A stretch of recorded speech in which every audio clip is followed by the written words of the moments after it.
જય માતાજી બધાને. તો ફ્રેન્ડ્સ, આજે આપણે એકદમ નવી જ રીતથી બેટર બનાવીને સોફ્ટ પોચા રૂ જેવા મોંમાં મૂકતા જ ઓગળી જાય ને એવા ઢોકળા બનાવીશું.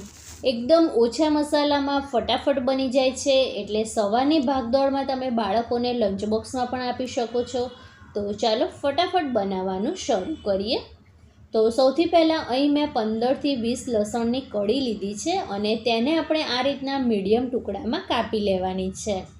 હવે ફ્રેન્ડ્સ, આપણે ઢોકળાના બેટરમાં એક સ્પેશિયલ વસ્તુ ઉમેરવાની છે, જેનાથી ઢોકળાનો ટેસ્ટ 100 ગણો વધી જશે.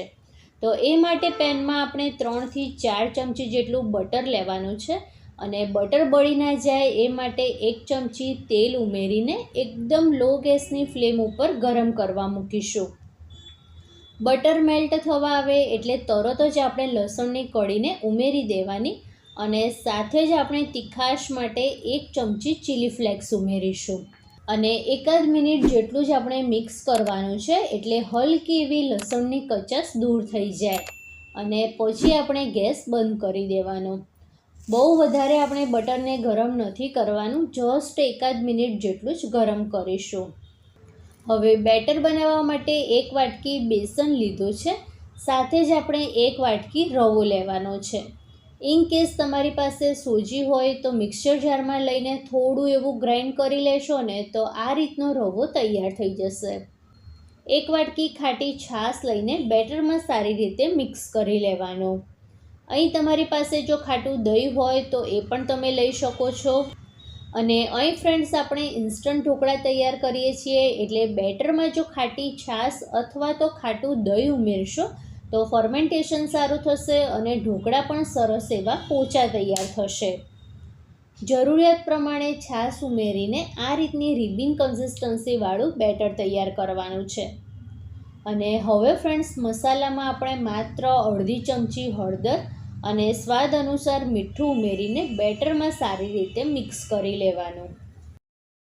લાસ્ટમાં આપણે જે ગાર્લિક અને બટરનું મિશ્રણ તૈયાર કર્યું છે તે બેટરમાં ઉમેરી લેવાનું. અને અહીં ફ્રેન્ડ્સ, જો તમને મારી રેસિપી જોવી ગમતી હોય અને હજી સુધી જો મારી ચેનલને સબસ્ક્રાઈબ ના કરી હોય તો પ્લીઝ મારી ચેનલને સબસ્ક્રાઈબ કરજો અને બાજુમાં આવેલા બેલ આઇકનને પણ જરૂરથી પ્રેસ કરજો, જેથી આવનારા નવા વિડીયો નોટિફિકેશન તમને મળી રહે. બધું જ સારી રીતે મિક્સ થઈ જાય પછી ઓછામાં ઓછું 10 મિનિટ માટે બેટરને રેસ્ટ આપવાનો છે અને બેટર રેસ્ટ કરે ત્યાં સુધી આપણે ઢોકળા ઉપર સ્પ્રિંકલ કરવાનો મસાલો તૈયાર કરી લઈએ. તો બાઉલમાં અડધી ચમચી કાશ્મીરી લાલ મરચું પાવડર, અડધી ચમચીથી પણ થોડો ઓછો કાળા મરીનો પાવડર, અડધી ચમચી સંચર પાવડર ઉમેરીને મસાલો તૈયાર કરી લેવાનો છે. અને આ મસાલો ફ્રેન્ડ્સ, તમે જ્યારે ઢોકળા પર સ્પ્રિંકલ કરશો ને પછી તમે ઢોકળાનો ટેસ્ટ જોજો, ખૂબ જ વધી જશે. તો જો તમે ક્યારેય આ રીતે બેટર બનાવીને ઢોકળા ના બનાવ્યા હોય ને તો એકવાર તો જરૂરથી બનાવજો, ઘરમાં બધાને બહુ જ ભાવશે. બીજી સાઈડ ઢોકળિયામાં પણ પાણી ગરમ કરવા મૂકી દીધું છે અને આ સાઈડ આપણે બેટરને જોઈએ તો રવો પાણી એબ્ઝોર્બ કરીને બેટર થીક થઈ ગયું છે. તો ફરીથી થોડું એવું પાણી ઉમેરીને આપણે બેટરની કન્સિસ્ટન્સી સેટ કરી લેવાની. અને ફાઇનલ તમને બેટરની કન્સિસ્ટન્સી બતાવું તો આ રીતની રાખવાની છે. અને આટલા બેટરથી 2 બેચમાં ઢોકળાની પ્લેટ તૈયાર થશે અને એક બેચનું ખીરું આપણે અલગ તપેલીમાં કાઢી લીધું. ઢોકળાને સોફ્ટ અને જાળીદાર બનાવવા અડધી ચમચી ઈનો એડ કરીશું અને ઈનોને એક્ટિવ કરવા 1 ચમચી જેટલું પાણી ઉમેરીને એક જ ડાયરેક્શનમાં ફેટી લેવાનું છે, એટલે બેટરમાં સારી એવી એર ભરાશે. બેટર સારી રીતે મિક્સ થઈ જાય પછી તેલથી ગ્રીસ કરેલી પ્લેટમાં બેટરને લઈ લેવાનું.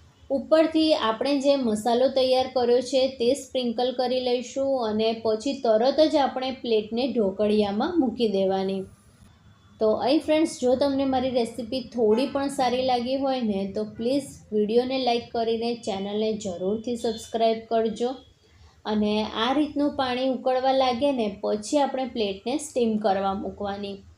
હાઈ ગેસની ફ્લેમ ઉપર 10 મિનિટ માટે સ્ટીમ કરીશું અને 10 મિનિટ પછી ઢોકળાને ચેક કરીએ તો એકદમ કોરું ચપ્પુ બહાર આવે છે, મતલબ કે ઢોકળા સ્ટીમ થઈ ગયા છે. પ્લેટને બહાર લઈ લેવાની અને આ જ રીતે બીજી ડીશને પણ આપણે સ્ટીમ કરવા મૂકી દેવાની છે. થોડા એવા ઢોકળા ઠંડા થાય પછી કાપા કરી લેવાના, અને ગરમા ગરમ ઢોકળામાં ક્યારેય કાપા નહીં કરવાના, નહીંતર ઢોકળાનો થોડો એવો ભૂક્કો થઈ જશે અને સરખી રીતના પીસીસ પણ નહીં પડે. એટલે થોડા એવા ઠંડા થાય ને પછી કરી લેવાના. અને લાસ્ટમાં 1 ચમચી જેટલું બટર લઈને સ્પ્રેડ કરી લેવાનું છે. એટલે એટલા બધા ટેસ્ટી ઢોકળા તૈયાર થઈ જશે ને કે તમારે વઘાર કરવાની પણ જરૂર નહીં પડે, આમને આમ જ ખવાઈ જશે. અને ઢોકળા ફ્રેન્ડ્સ તમને બતાવું તો જુઓ ફ્રેન્ડ્સ, એકદમ લચીલા, જાળીદાર, પોચા રૂ જેવા તૈયાર થયા છે. તો તમે પણ આ રીતે એકવાર જરૂરથી બનાવજો અને તમારો અનુભવ મને કમેન્ટ કરીને જરૂરથી જણાવજો. ફરી મળીએ આવા જ નવા વિડીયો સાથે. ત્યાં સુધી bye bye. Thanks for watching.